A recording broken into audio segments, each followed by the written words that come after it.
which have been translated into no less than 20 languages. He's a weekly columnist for the Jerusalem Post, American publications. He's regularly on national TV in the United States. And he is a courageous spokesman for Judaism, Jews, and in recent years, especially for Israel.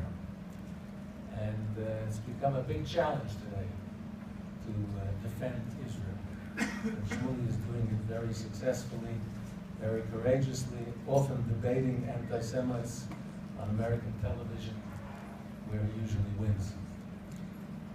One of his students, way back in his early days at the Oxford University in England, is today the United States Senator for New Jersey, Cory Booker, an African-American who is highly intelligent, articulate, and a personality with great charisma, who they say can even go further than being a senator. And he is a very popular guest at Jewish audiences.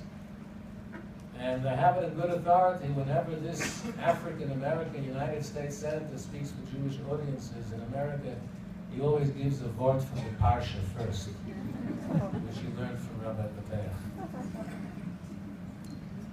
But Rabbi Shmuley is probably most famous for his best-selling books on, shall we call it, the intriguing, intimate relationship. And that is the subject tonight. We heard him over Shabbos. He can be quite cheeky, actually. But I think he'll be on his best behavior because his wife, Debbie, is here tonight. Welcome, Debbie. Thank you. I'll keep an eye on it. Thanks. Ladies and gentlemen, it is a great pleasure to introduce. Please welcome Rabbi Shmuley.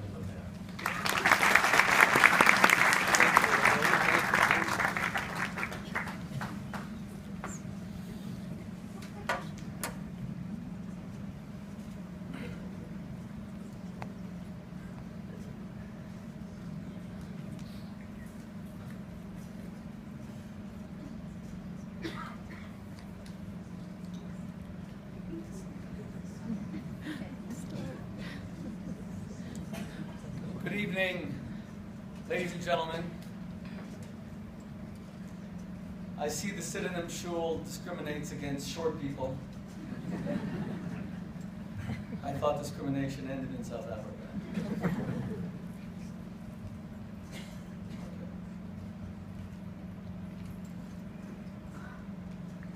Can everybody hear me?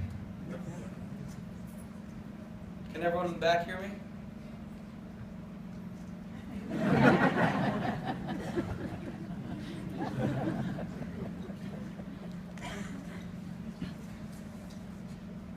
I grew up in Miami Beach, Florida, which has a beautiful climate, a bit like Cape Town, Johannesburg. And the story goes that good old Chaim Cohen, married to Ethel Cohen for 45 years, is now walking down the beautiful boardwalk that you may have seen in Miami Beach, for those of you who visited.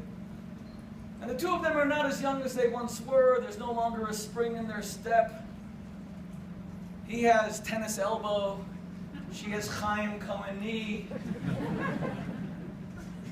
And as they slowly amble down the boardwalk, they suddenly alight upon a fence. And Chaim becomes exhilarated. He says, Ethel, this is it. This is the place. This is the place where we encountered the fence. Now she's confused because of what possible specialness can a fence occupy in their lives. She says, Chaimi, Hakmanish Kinchainik about a fence. He says, Ethel, I can't believe that you forgot. This is the fence where you and I had, so many years ago, our very first kiss. And Ethel thinks back 45 years, it feels like 450 years. She racks her memory, and yes, indeed, this is the fence. Chaimi grabs his wife, and suddenly he's rediscovered his youth. He grabs his wife and he says, Ethel, do you think we can try one more time, right here, right now? And she says, we can try. We may die trying, but... And he grabs his wife and he presses her against the fence, and ladies and gentlemen, lo and behold, Ethel Cohen is a woman reborn. She starts shrieking at the top of her lungs, blood-curdling howls, screaming, yelling. Chaim cannot believe it. This is the woman he married so many decades ago. And he says, Ethel, this is exactly the way it was 4.5 decades ago. And Ethel screams, no, Chaim, it's not. Back then the fence wasn't electrified.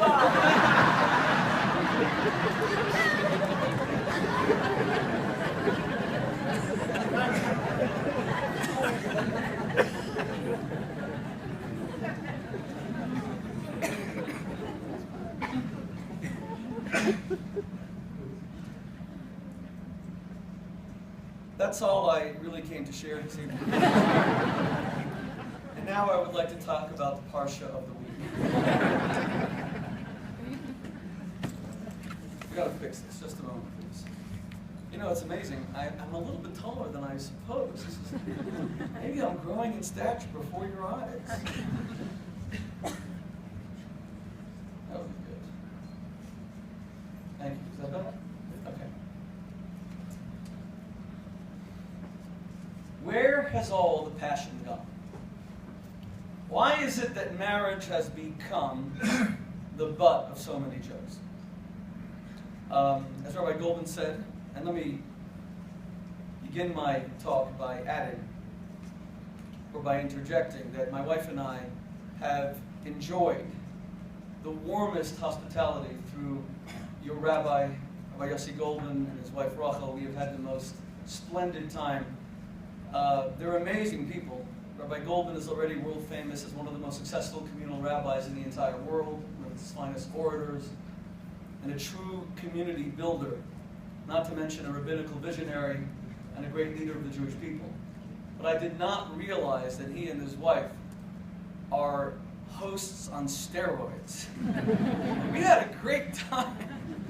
And with the Goldman kids who've shown us so much of South Africa, both the places that we can talk about and the places that we dare not mention. We've had an amazing time, and I'm very, very grateful to Rabbi Goldman for your hosting of us. And we've had such a good time that we've actually decided that we're going to move in. We're not leaving. We have nowhere to go. Our kids don't want us back. So where did all the passion go? When I was the rabbi at Oxford University, I was the Rebbe's emissary there, as Rabbi Goldman said. I used to love quoting from the Oxford Book of Quotations. If you look up marriage in the Oxford Book of Quotations, you'll see hundreds of quotes. They are almost all entirely cynical and negative. Samuel Dryden buried his wife outside of Oxford in 1787. He actually wrote this on her tombstone. Here lies my wife. Here let her lie. Now she's at peace, and so am I.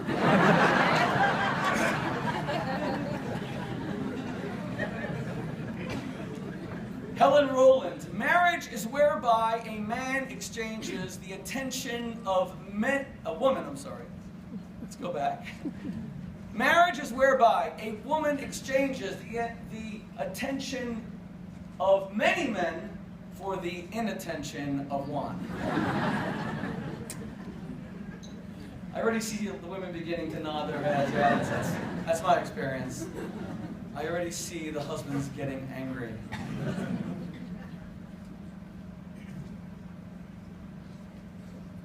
Here's one I'm sure you've heard. There are 3 rings to marriage, like a circus.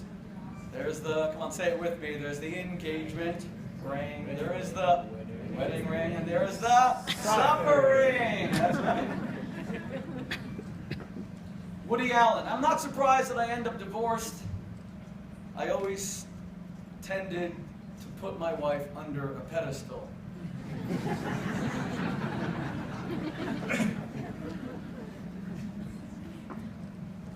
I'm not sure Woody Allen's the best source to quote about marriage. Where did all the passion go? You know, when I was studying to be a rabbi, the big issue in the Jewish community was out marriage, marrying outside the community.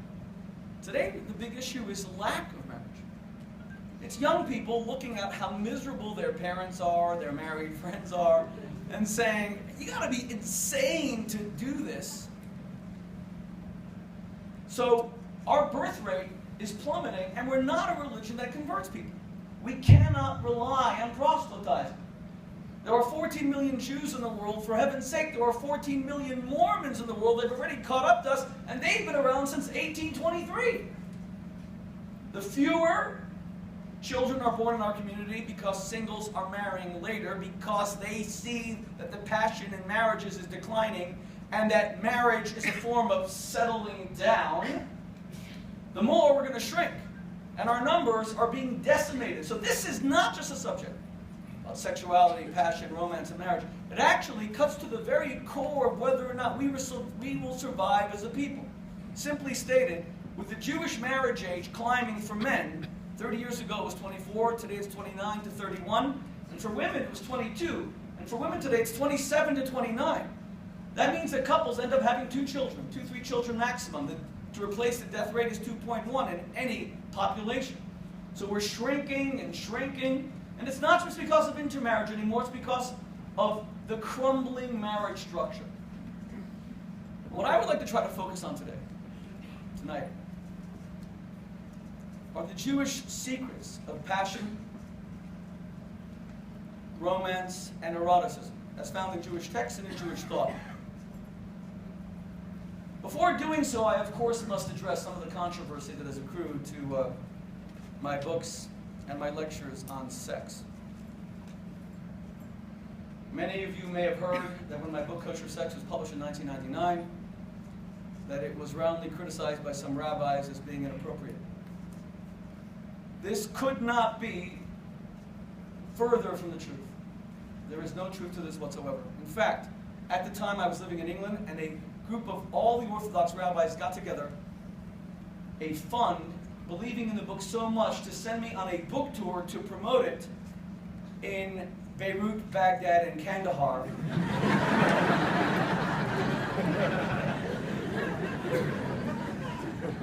And they gave me this beautiful I Love Bibi Netanyahu t-shirt to wear as I walked through the streets of Beirut. And I appreciated that gesture of support to help spread the message.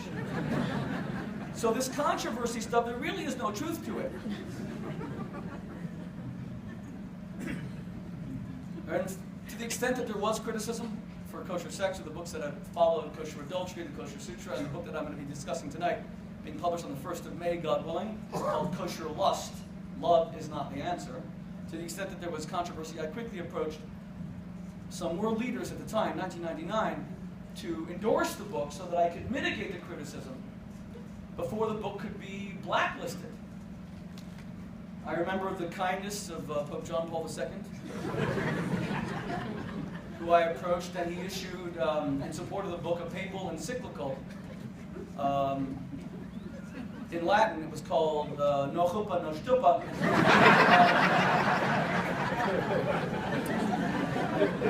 That was seen as an endorsement by a very important religious leader of the content of the book. President Clinton was the president of the United States at the time. And he gave me a little blurb for the book that we put on the back that was outstanding, where he said, for some, Kosher Sex is just a book, but for me, it's a way of life.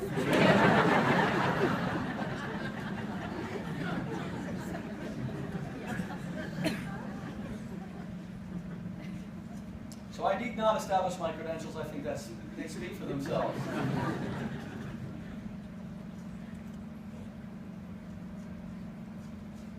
I want to first demonstrate how bad it's gotten. In this same room, beautiful auditorium, I spoke to a group of young singles and married couples on Friday night in Shabbos. Today I would assume that we have a slightly more mature audience, many more of whom are married, and probably for longer. I first want to demonstrate how much the marital passion and bond has collapsed. I'm going to put a question to the women in the audience. It is only for the women to answer, and it is a very precise question, so please listen carefully. And please answer candidly. Please, if you are a woman in the audience, raise your hand if you need a man. Now, before you do so, I did not ask you to raise your hand if you can stomach a man. Less so did I ask you to raise your hand if you can survive a man, put up with a man. I would like you to raise your hand specifically if you need a man. Please raise your hands. 1, 2, 3. Okay, we have a guy back there raising his hand. I just want everyone to know I'm very open-minded about these things. It's fine. Seriously, we've got 3 women, is that it? None? 0? You know, I've never gotten 0 before. Like, you guys are going to break my heart. Come on, someone raise their hand for God's sake. I'll get down and beg. Okay, we got 2 women. 3, 4, 5, 6, 7, 8, 9, 10. Maybe 12 women raising their hand out of an audience of, I don't know how many, perhaps a few hundred. But we don't really have 20, we have 10, because each of the hands is only being raised halfway. Just look at the way the women are raising their hands, the ones that actually have the courage to do so. They're going like this.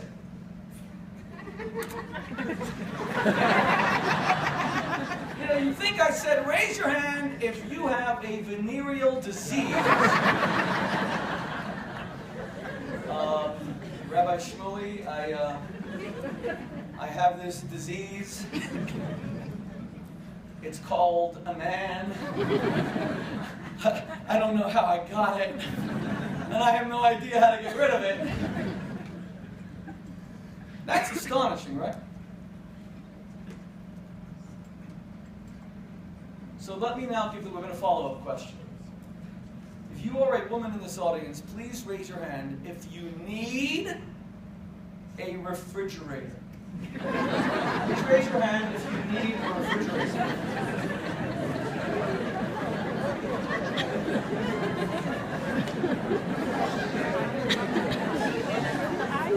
Okay. I think it's safe to say, although this is statistically somewhat a bit of guesswork, that the women have become more dependent on a piece of metal that can cool their milk rather than a piece of flesh that can warm their hearts. And why is that? Because GE brings good things to life, right? Did anyone here ever believe that we would reach a stage in the evolution of society where women would feel embarrassed to acknowledge a dependency on men? Where women would feel compromised by acknowledging a dependency on men because they often feel that men are not dependable. And this, when many of you have your husbands sitting right next to you, for goodness sake, what are you going to tell them when you get home? Honey, no one here really needs you. But darn, that fridge is dependable.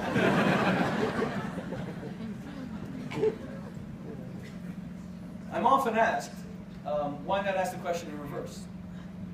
Ask the men to raise their hand if they need a woman. It doesn't work. What the men hear is, raise your hand if you want sex right now. It's an unhelpful question.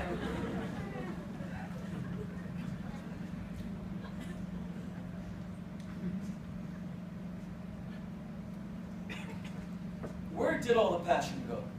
Where did the essential bond between men and women go?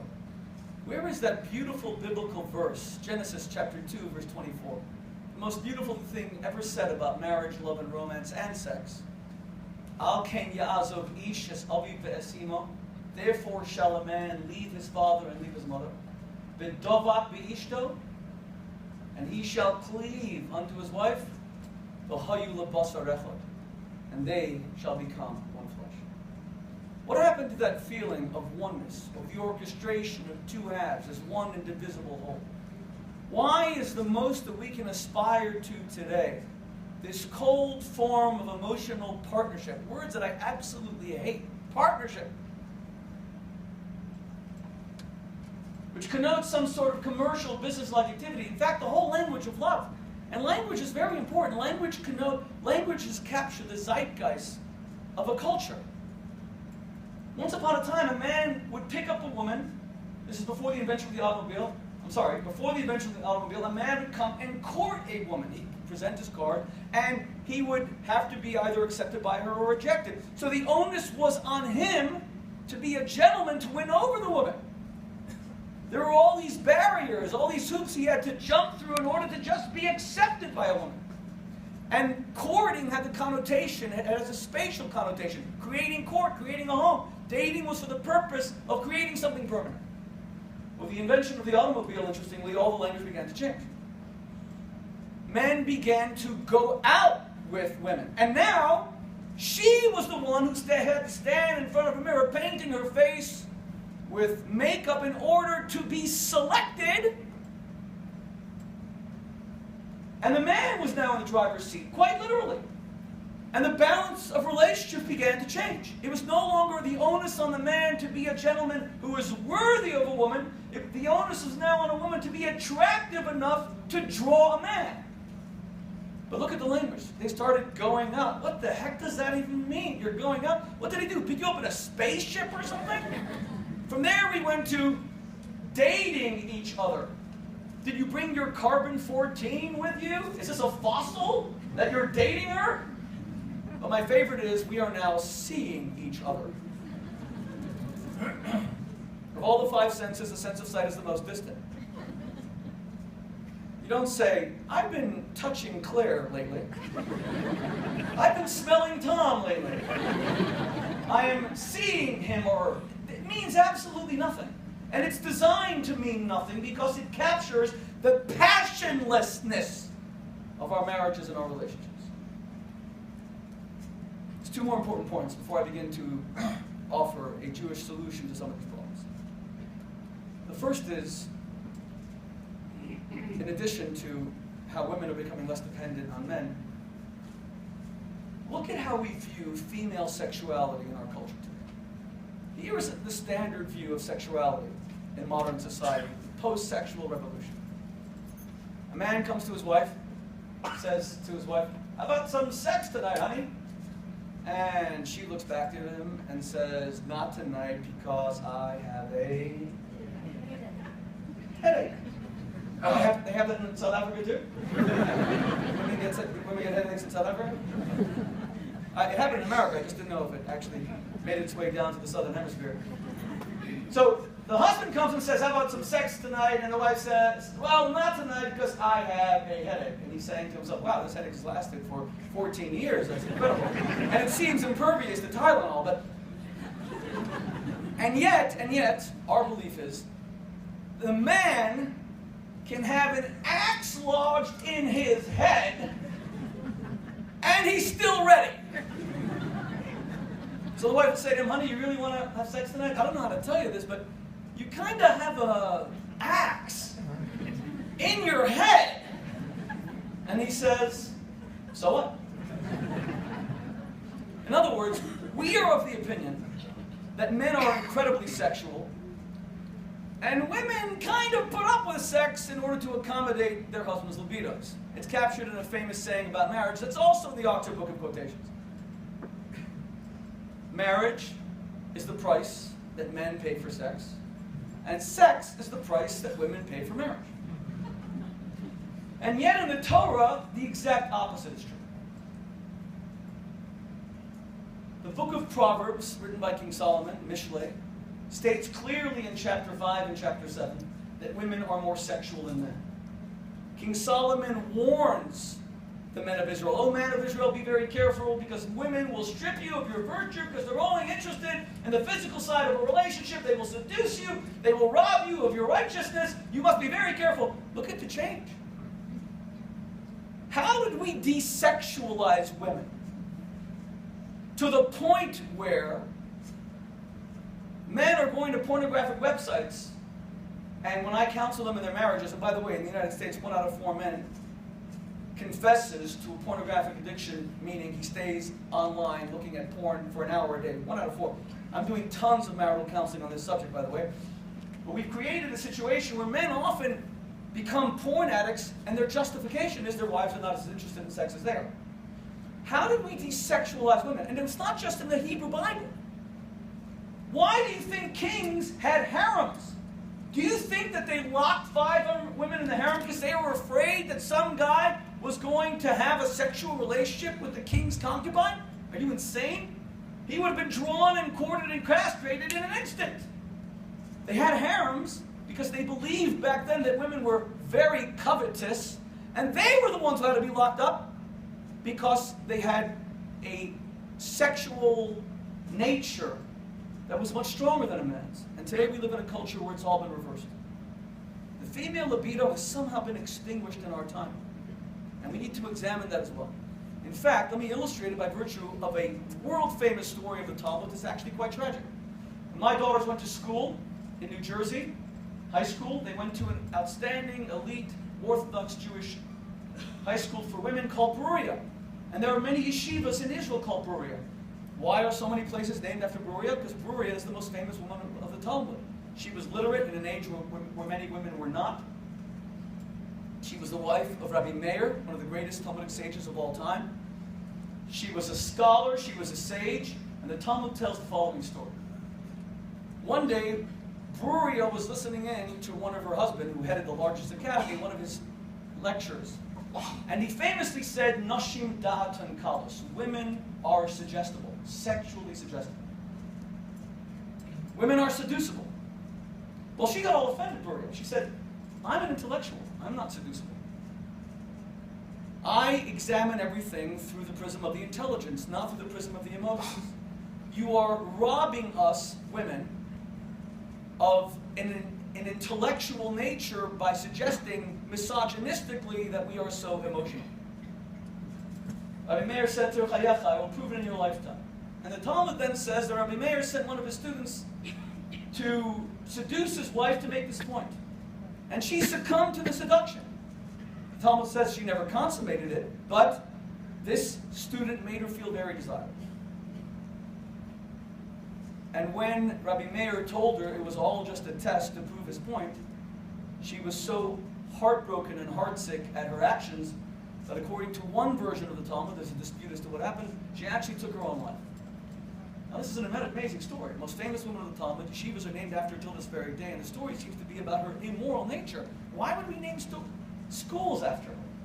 What is the true nature of female sexuality, especially as captured in the story? So let me just repeat 3 things. Number 1, the passion is being lost from marriage, and people are actually delaying marriage because they think it's a form of settling down. You sow your wild oats as a single person who has a lot of fun, then you get down to the partnership and the responsibilities of paying a mortgage, raising kids. It's not that exciting, but it brings stability, and we all get married. That's the first problem. Where'd the passion go? Number 2, how did we strip women of their sexuality and extinguish the female libido and create a pornographic, male-saturated culture where men seem to be the sexual ones and women are just not appreciated as having a very sensual nature? Number 3, what is the meaning of the story of Beruria? What is the virtuous Jewish woman supposed to be like when it comes to issues of sex? To answer all this, I have to ask the most important question of the evening. It's a question that I put to some of the young married couples that I had lunch with yesterday. If some of you are still here, I asked you to ponder the question. In 1938, Sigmund Freud, who was fleeing from the Nazis, he went from Vienna to London, famously wrote that he was asked by Napoleon's great niece, Maria Bonaparte, a question that he could not answer. He said that he had fathomed the greatest depths of the human psyche, but there remained one question that he could not answer. What is it that a woman wants? Freud famously said that he could not answer what is it that a woman wants. And believe me, there are plenty of husbands sitting in this room saying, I have no idea what she wants either. I have couples that come to me for counseling, and the wife will have tears streaming down her cheeks, and she'll seem so unhappy, and the husband will say, she's like her mother, she's always depressed, I don't know what she wants. Everything I do, I'm not good enough, what does she want? Well, gentlemen, Have no fear. Tonight, for the first time in human history, at the Seduction Shul, Johannesburg, South Africa, for the first time, we will answer this question. Because I am a man who is deeply in touch with his feminine side. Before I answer the question, I want you to give me the answer that you think is accurate. What does a woman want? Women are the ones who are today very unhappy in their relationships. I said on Friday night, 75% of all divorces are initiated by women today. Women are the ones who are constantly complaining. Women are the ones who are saying that relationships are not giving them what they want. What does a woman want? Help me. Stability.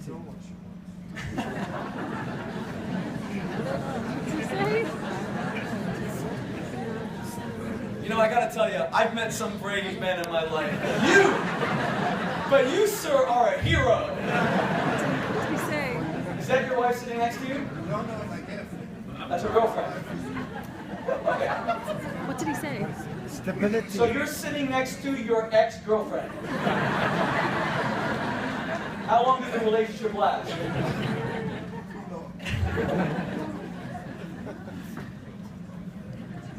Wow, what an audience. I love you guys. Anyone else? We have one man who told us that we're never going to know because women themselves don't know. Yes, go ahead, please. What does a woman want? Yes? I think you're generalizing by asking what does a woman want. I think every woman will want different things, and you've got to address that in a relationship rather than saying what does a woman want. Of course we're generalizing. Life is about generalizing. Did you want dinner tonight? I bet you probably did. Did you want to put on clothes before you came to the lecture? Probably. Do you want what Thomas Jefferson said in the Constitution? Life, liberty, and the pursuit of happiness? Come to America. We're all depressed. Of course it's a generalization. Guilty as charged. I believe that there is a shared human nature. And I actually believe that we are becoming so ignorant of that shared human nature. There's individual tastes that fit in within the overall rubric of human nature. And there is a quintessential feminine nature, and I think it's not being heard today. And I want it to be heard tonight. Anyone that wants to tell me what a woman wants? What she gives. Who said attention? Okay. If a woman wants attention, she can get it from being on television. She can get it from being a celebrity, and yet so many of these celebrities, and I counsel some of them, are not that happy, and they get tons of attention. Someone once said to me, who believes that a woman wants to be loved? Who says a woman wants to be loved? Well, this is what I was told at lunch yesterday. If a woman wanted to be loved, she would never leave her parents' household. Her parents are going to love her unconditionally throughout her life. They're never going to cheat on her, and they're never going to divorce her. But the guy might. If you want to be loved, the safest thing is to stay at home forever.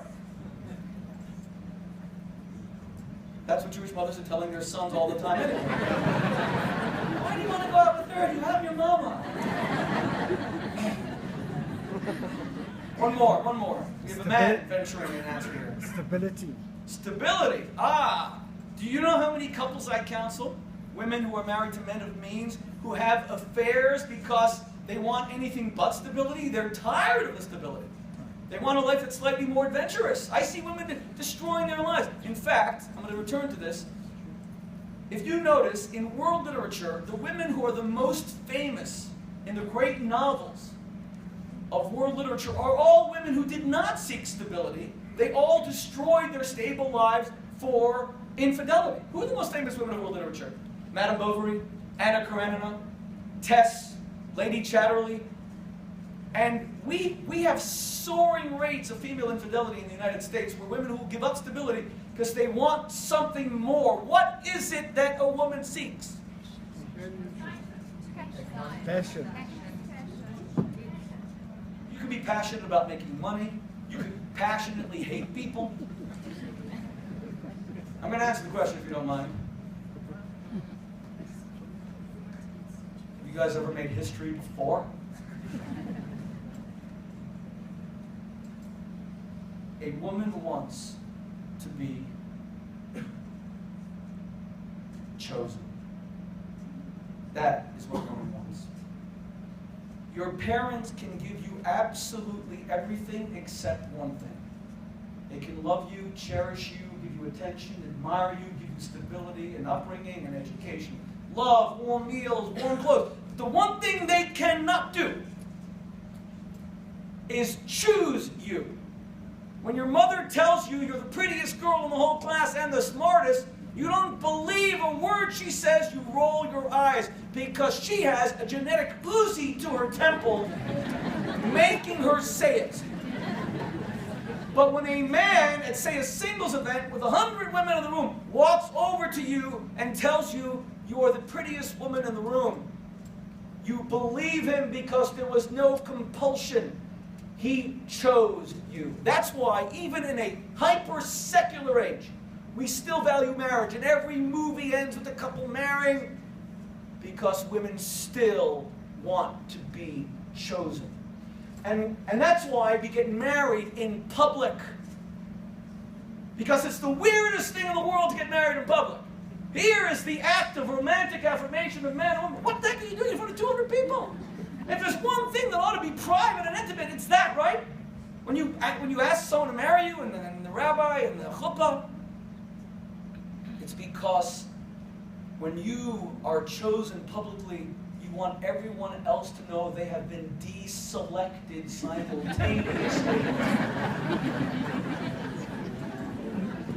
And this explains, this need for chosenness, explains why the Jewish people are not called God's smart people, God's intelligent people, God's successful people, God's kind people, God's visionary people, God's inspirational people, but rather God's chosen people. He chose us because the chosen are special.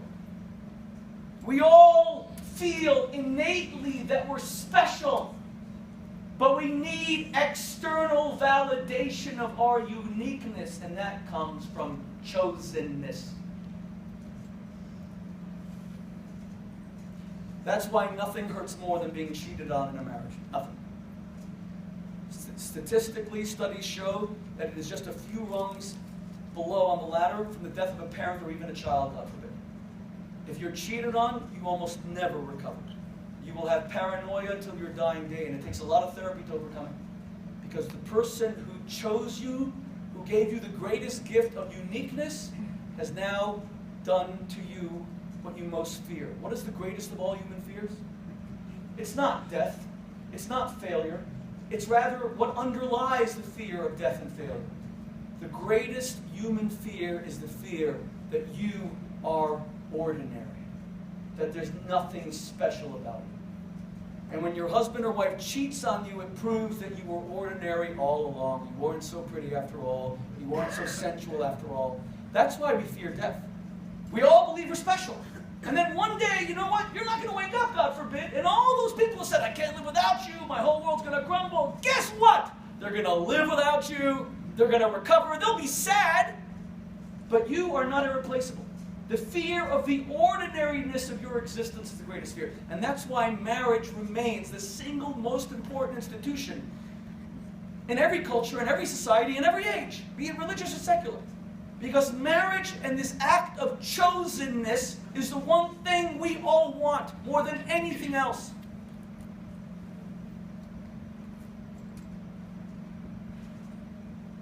And that's why I am writing this new book called Kosher Lust. I believe that the reason why we have all the problems that I discussed at the beginning of this talk, loss of passion, high divorce rates, women who are feeling very ordinary in their relationships, women who are feeling sexually extinguished, men who are feeling lonely. I believe the reason is, believe it or not, that love has destroyed marriage. We have built our marriages on the foundation of love, when really it was supposed to be built on the foundation of lust. Marriages are not supposed to be about friendship and companionship and shared values and shared experiences. Marriage is supposed to be about an irrepressible desire for someone else that cannot be suppressed. Lust is the single most important ingredient in every relationship. And it's the Torah that says so. About 10 years ago in the United States,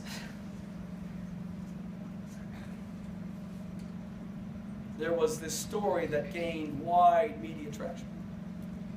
A Christian evangelical woman whose husband wasn't making ends meet decided to start Tupperware-style parties selling sex toys and lingerie to married women from her church. And she made decent money and she helped pay the family bills. Well, guess what?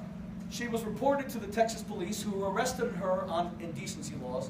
And then she and her family were evicted from their evangelical megachurch, and their membership was rescinded.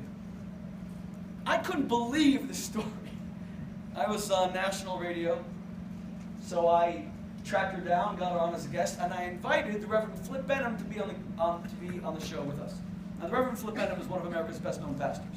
For those of you who follow American politics, you will know that the debate over abortion is probably the single biggest political debate that has dominated the United States since the United States Supreme Court ruled in Roe versus Wade 40 years ago that abortion should be legal.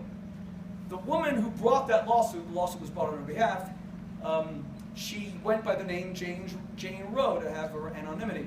She later converted to evangelical Christianity and became a very big anti-abortion advocate through the Reverend Flip Benham, this guy that I had on the radio show, who runs Operation Rescue out of Concord, North Carolina. If you go to the United States, if you go to an abortion clinic, you will often see men and women outside protesting the abortion clinic and speaking to women gently who go for abortions, trying to convince them to keep the baby and give the baby up for adoption. He runs that organization.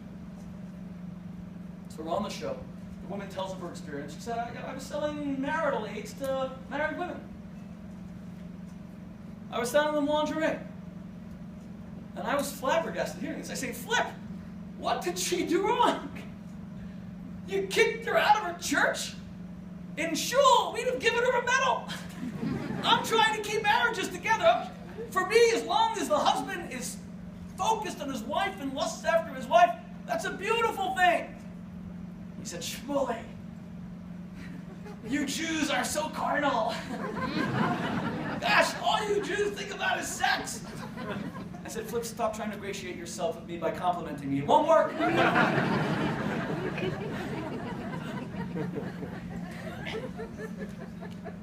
He said, Shmuley, husband should never lust after his wife. He should love his wife.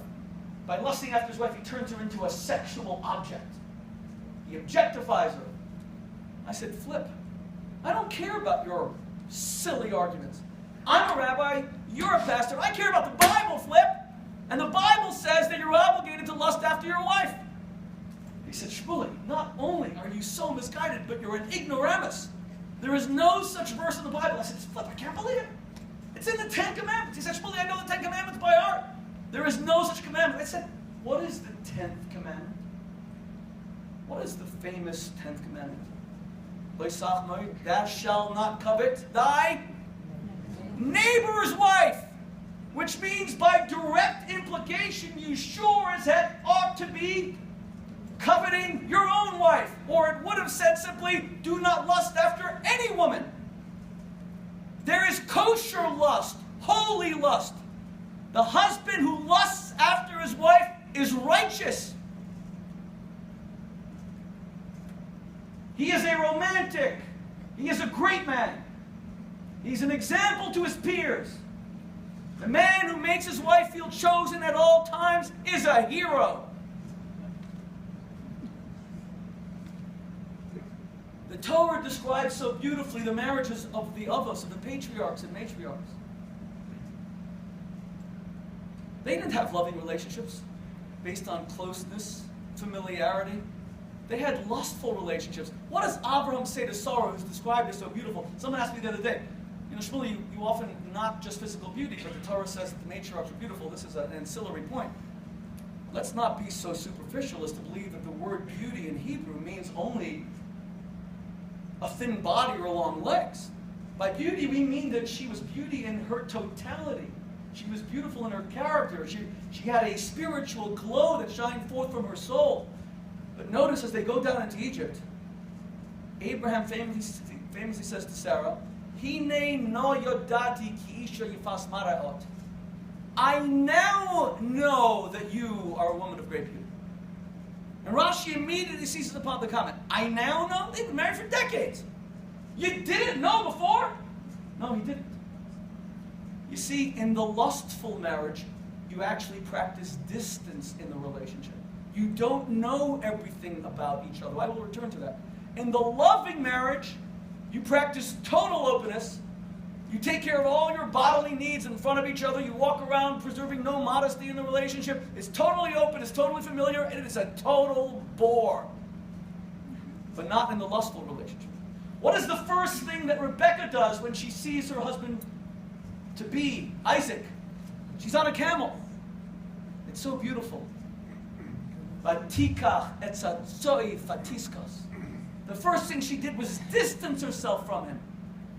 And she took the veil and made herself mysterious. Later, Avimelech himself sees Yitzchak and Rivka. Yitzchak is being mitzachek.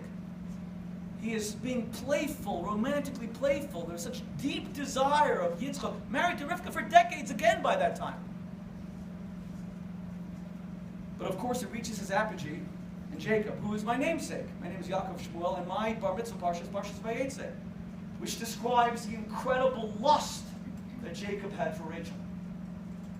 He sees her, and the first thing he does, he's reduced